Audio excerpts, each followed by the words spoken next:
faut, en coordonnant vos travaux de rénovation énergétique, vous améliorerez l'efficacité et la rentabilité de votre projet en commençant notamment par l'isolation, les menuiseries, la ventilation, le chauffage et la climatisation.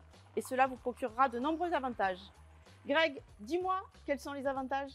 Alors oui Patricia, le premier forcément c'est de réduire votre facture d'énergie, électricité ou autre, vous allez tirer un bénéfice direct.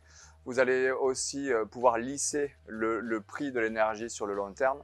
Bien évidemment et non négligeable, le confort de votre bien immobilier, donc confort autant en été qu'en hiver, on le voit aujourd'hui. Et puis aussi vous anticiperez tout ce qui est aspect réglementaire que vous avez sur les biens immobiliers.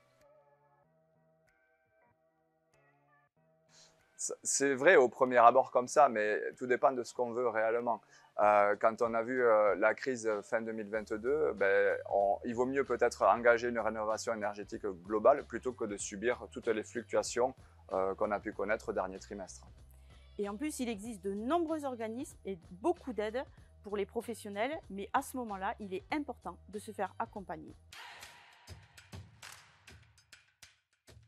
C'est faux, Patricia. Il en existe plusieurs pour la transition énergétique des professionnels. On peut peut-être en citer quelques-unes, Patricia? Oui, les C2E, qui sont une aide investissement par investissement. Vous avez les crédits d'impôt pour les TPE, PME au niveau du secteur tertiaire. On peut citer aussi les dispositifs d'aide d'accompagnement de l'ADEME, par exemple le fonds de chaleur. Oui, et puis aussi au niveau local aussi, vous avez tous les dispositifs, par exemple pour la région Occitanie ou autres dispositifs locaux. Je dois d'abord définir les objectifs qui me font aller sur cette rénovation énergétique, à savoir une baisse de la facture d'électricité, participer au développement de mon entreprise ou réduire les émissions de gaz à effet de serre.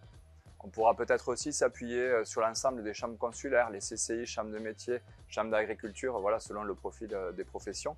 On préconise aussi dans le privé de s'appuyer sur des bureaux d'études pour réaliser un audit énergétique et vraiment définir aussi ses objectifs.